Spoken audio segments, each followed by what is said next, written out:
தாய் மறந்தாலும் நான் மறவேன், உள்ளங்கையில் தாங்கி உள்ளேன், உள்ளங்கையில் தாங்கி உள்ளேன். ஒரு போதும் நான் மறப்பதில்லை, மறந்து போவதில்லை. வழியும் சத்தியமும் ஜீவனும் நானே. இஸ்ரவேலே பயப்படாதே. கர்த்தருக்கு ஸ்தோத்திரம்.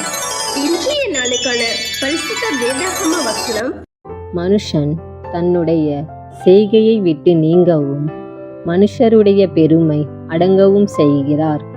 யோபு 33 அதிகாரம் 17 வசனம். இஸ்ரவேலே